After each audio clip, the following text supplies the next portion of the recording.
लोभोय माणोय अणिगहीया मायाय लोभोय पवड्ढमाणा चत्तारि कशिणा कसाया सिंचन्ति मूला इम पुनर्भवस्य। जैन दर्शन में आत्मवाद का सिद्धांत सम्मत है। आत्मा शाश्वत तत्व है। आत्मवाद का सिद्धांत सम्मत है। इससे जुड़ा हुआ सिद्धांत है पुनर्जन्म का। पुनर्जन्म में भी जैन दर्शन दृढ़ता से विश्वास करता है।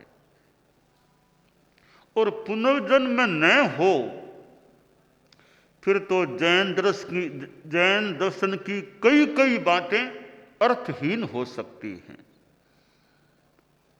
हम लोग साधु बने हैं। अगर पुनर्जन्म का सिद्धांत नहीं है तो साधु बनने की उपयोगिता संभवतः बहुत कम हो जाएगी कि एक यही जीवन है, बस आगे तो कुछ है नहीं, तो क्यों इतना साधना का कठिन जीवन स्वीकार करना। पुनर्जन्म है तो पूर्व जन्म भी हो जाता है। आज तक हम सब की आत्माओं ने अनंत अनंत अनंत जन्म ले लिए हैं। अनंत अनंत अनंत बार मृत्यु को प्राप्त हो गई हैं। यह जन्म मरण की श्रृंखला संसारी अवस्था में जीव की होती है। प्रश्न यह होता है कि पुनर्जन्म का सिद्धांत मानने सम्मत है, पर क्या पता वास्तव में पुनर्जन्म होता है या नहीं। केवल ग्रंथों की बात है, संतों द्वारा कही जाने वाली बात है, या वास्तव में भी है। यह एक प्रश्न पैदा हो सकता है। कोई कोई बात हेतुगम्य होती है, तो कोई कोई बात हेतुगम्य न भी हो, अहेतुगम्य भी हो सकती है। जिस बात को तार्किक ढंग से हेतु के द्वारा, कारण के द्वारा समझाया जा सके, प्रस्तुत किया जा सके, वह हेतुवाद गम्य बात हो सकती है। और जिसको तर्क या हेतु से इतना समझाना आसान न हो, तो वह अहेतुगम्य बात भी हो सकती, अहेतुगम्य बात हो जाती है, हो सकती है। उदाहरण के लिए धर्मास्तिकाय का सिद्धांत जैन दर्शन में है कि एक ऐसा तत्व है जो जीव और पुद्गल के चलने में सहायता करता है, परंतु धर्मास्तिकाय आंखों से दिखाई तो नहीं देता है, न कोई स्पर्शनेंद्रिय से इसका स्पर्श किया जा सकता है, यानी स्पर्श रस गंध वर्ण कुछ भी नहीं है। तो धर्मास्तिकाय है या नहीं हमें क्या पता। हमें तो दिखता नहीं है धर्मास्तिकाय। इसी तरह अधर्मास्तिकाय की बात भी है, जो स्थिति में सहयोग करने वाला तत्व है। तो धर्मास्तिकाय अधर्मास्तिकाय है, इन्हें अहेतुगम्य संभवतः माना जा सकता है। कोई इतना सक्षम तर्क नहीं भी दिया जा सके कि धर्मास्तिकाय इस आधार पर है, अधर्मास्तिकाय इस आधार पर है। तो लॉजिक के द्वारा, हेतु के द्वारा सिद्ध न किया जा सके तो ऐसा तत्व है ही नहीं, यह कहना भी मुश्किल कि वो है ही नहीं। है ही नहीं, हमें क्या पता है, इसका हमें पता नहीं है, तो नहीं है इसका हमें क्या पता है। तो नहीं ही है यह भी कहना मुश्किल है। तो फिर भी आखिर शास्त्र में है, हम इसको अहेतुगम्य मान लें, ठीक है, हमारे द्वारा लॉजिक से, एक तर्क से इसको सिद्ध करना मान लें मुश्किल है, पर है नहीं ये भी नहीं कहना चाहिए मेरे चिंतन से। तो ऐसी कई बातें अहेतुगम्य भी दुनिया में अस्तित्व वाली हो सकती हैं। आत्मा के बारे में भी थोड़ी ऐसी ही बात है। हालांकि कुछ लॉजिक तर्क हेतु से कुछ सिद्ध करने का प्रयास हो सकता है। कैसे कि भी आत्मा, जैसे ये आदमी है, इसमें आत्मा है, भी क्या पता है या नहीं, यह बोलता क्यों है, यह चलता क्यों है, यह सोचता क्यों है। यह तो नहीं चलती है घड़ी, तो यह तो नहीं सोचती है, यह क्यों सोचता है। दोनों में कोई अंतर तो है। आदमी में यह चश्मा तो नहीं बोलता है, तो दोनों में कोई अंतर तो है ना, आदमी में और चश्मे में। वो अंतर है आत्मा का। यूं हम तर्क से कुछ आत्मा को सिद्ध कर सकते हैं। वनस्पति है, पेड़ है, कि पेड़ सजीव है, यह सिद्धांत है कि पेड़ सजीव कैसे हुआ, कैसे हुआ। देखो, एक बीज को बोया गया, अंकुरित हुआ, अंकुर हुआ, पौधा हुआ, और आगे बढ़ा और आगे बढ़ा, कितना विराट वृक्ष बन गया।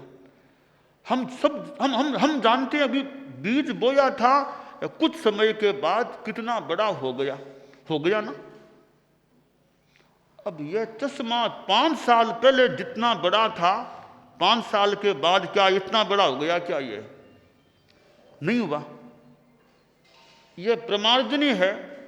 मान लो 5 साल पहले जितनी बड़ी यह डांडी थी, क्या आज वो लंबी हो गई? नहीं हुई। तो कारण क्या? जब वो अंकुर इतना बड़ा हो गया, पेड़ बन गया, यह क्यों नहीं बड़ी हुई? यह चश्मा क्यों नहीं बड़ा हुआ? यह अंतर आत्मा का है। यूं हम चिंटी है, वो जैसे चल रही है, और ये पेंसिल नहीं चलती है अपने आप। क्यों नहीं चलती? वह आत्मा का अंतर है। उसमें आत्मा है इसलिए चलती है, इसमें आत्मा नहीं है इसलिए नहीं चलती है। आदमी मर गया, अब नहीं बोलता, अब नहीं चलता। पहले वो चल रहा था, बोल रहा था। क्यों? अब वो आत्मा निकल गई, इसलिए पहले बोलता था, पहले चलता था, अब नहीं बोलता, नहीं चलता। तो यूं आत्मा के अस्तित्व को हेतु के द्वारा, तर्क के द्वारा भी समझाने का या समझने का या दोनों का प्रयास किया जा सकता है। फिर भी कोई कह दे कि नहीं नहीं है, वो यही है आत्मा, आगे नहीं, आगे यही आत्मा समाप्त हो जाएगी, आगे नहीं जाएगी। इसको भी कुछ तर्क हेतु से समझाने का प्रयास किया जा सकता है। जैसे देखिए, एक बच्चे का जन्म हुआ है।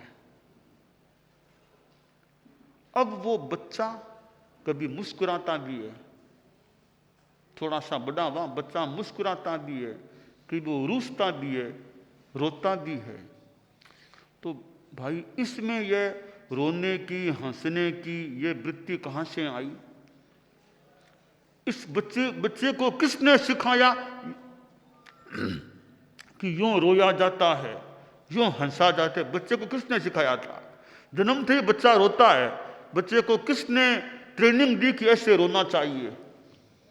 यानी पीछे से कुछ वह लेकर के आया होगा, कहीं से कोई लाया आया हो सकता है, इसलिए यह क्रिया हो रही है। एक स्थूल लॉजिक या बात ज्यादा सटीक न भी हो, फिर भी कुछ बात से भी इन बातों से पीछे भी कहीं वह था, पूर्व जन्म की बात बताने का प्रयास किया जा सकता। और कोई कोई बच्चा है वो कहता है मैं तो पहले वहाँ था, पहले वहाँ था, वहाँ से मरा, यहाँ अब आ गया, देखो मेरा मकान वहाँ पर है गए मान लो वहाँ, वो कहा देखो ये मकान, अंदर कमरा है, अंदर अलमारी है, अंदर वो सामान देखा तो मान लो वो सब मिल रहा है।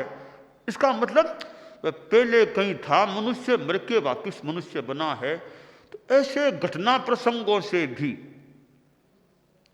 पूर्व जन्म, इसी तरह पुनर्जन्म की बात अपने आप ही सिद्ध हो जाती है, फिर सिद्ध करने का प्रयास किया जा सकता है।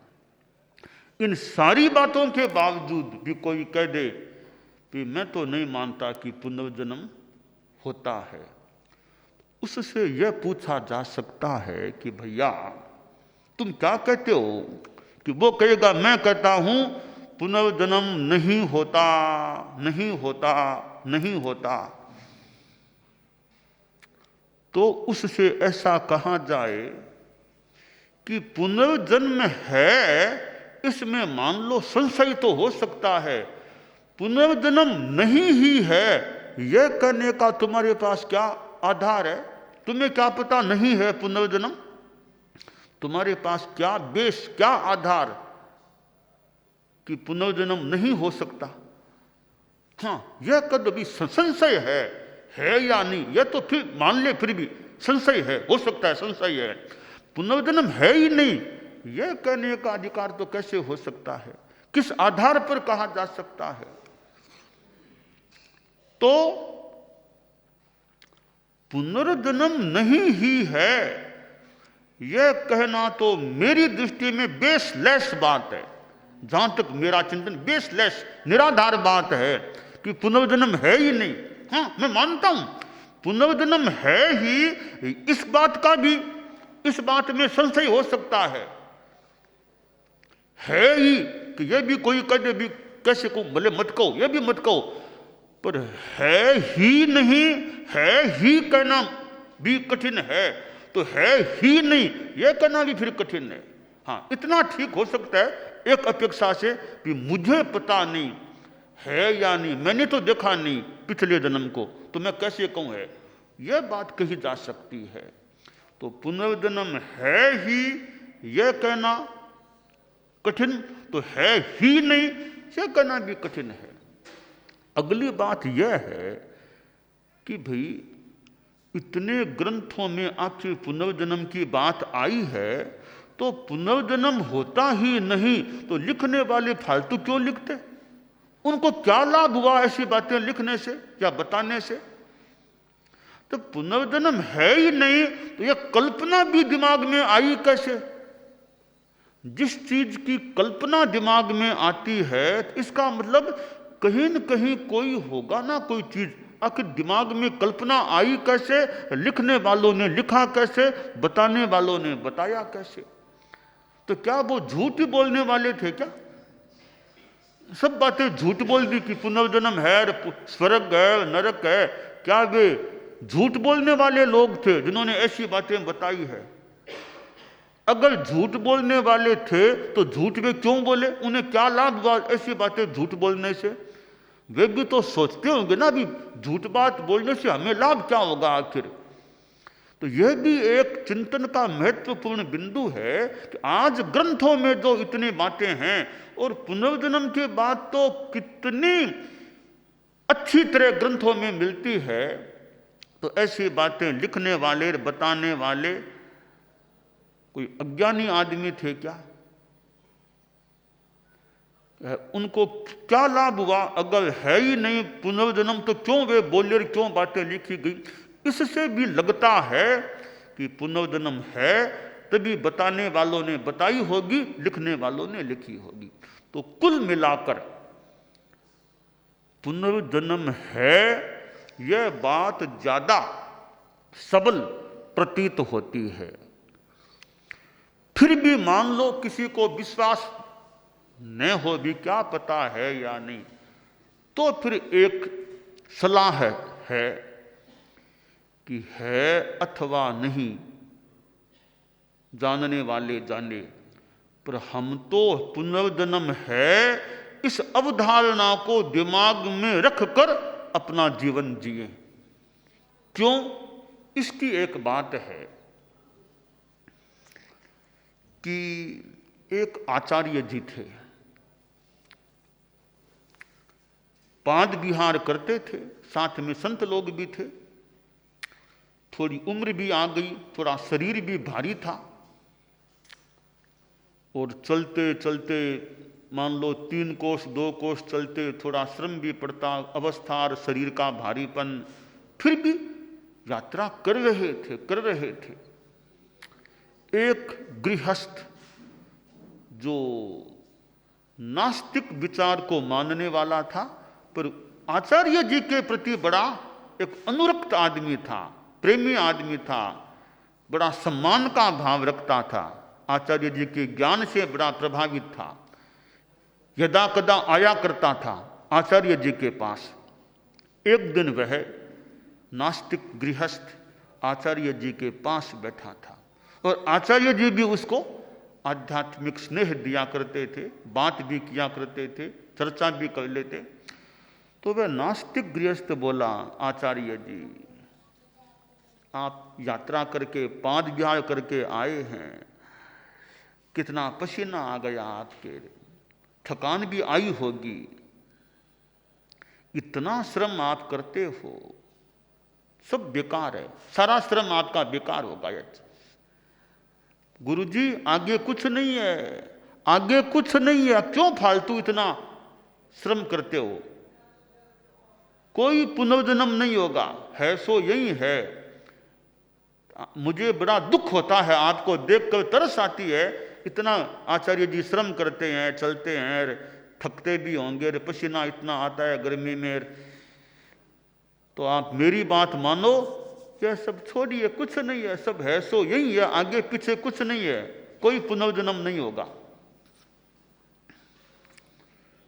आचार्य जी भी तो एक चिंतनशील ज्ञानी व्यक्ति थे, तो सोचा कि जिस भाषा में यह नास्तिक आदमी बात मुझे कही है, इसने मुझे भी इसकी भाषा में जवाब देना चाहिए, यानी यह समझ सके उस तरीके से बताना चाहिए। बच्चे को बच्चे की भाषा में समझा दे,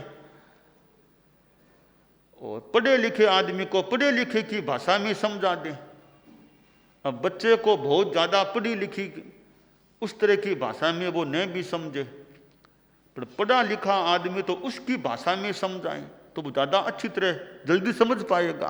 तो आचार्य जी बोले कि देखिए हम साधु हैं, ठीक है, चलते हैं, पाद विहार करते हैं, थकान भी आ सकती है, पसीना भी आ सकता है, यूं रात को खाना नहीं खाते, पानी नहीं पीते, वो भी बात, ये सब बातें हैं। परंतु अगर आपकी बात को कोई सही मान भी ले, आपकी बात अगर सही हो जाए कि पुनर्जन्म नहीं है, तो भी मैं तो सोचता हूं भाई ठीक है, शांति का आनंद का जीवन है, त्याग का जीवन है, खूब शांति है, तनाव मुक्त जीवन है, मैं तो आनंद में हूं, थोड़ा शरीर का कष्ट मान लो है तो है, बाकी मैं आनंद में हूं। देखो अगर हमारा सिद्धांत सही निकल जाए कि पुनर्जन्म है तो तुम्हारा क्या, अरे गुरुजी आपका सिद्धांत अगर सही निकल जाए पुनर्जन्म है तो मैं तो पापी आदमी हूं, दरबे जूते इतने पड़ेंगे धरती भी नहीं झेल पाएगी। तो पुनर्जन्म है इस बात को सामने रख करके ऐसी अवधारणा बना करके जीवन जीना चाहिए कि पुनर्जन्म है तो वैसे लाभ नहीं भी है मान लो तो अच्छा जीवन जिया, क्या नुकसान क्या हुआ। तो हम अच्छा जीवन जीने का प्रयास रखें, यह काम्य है।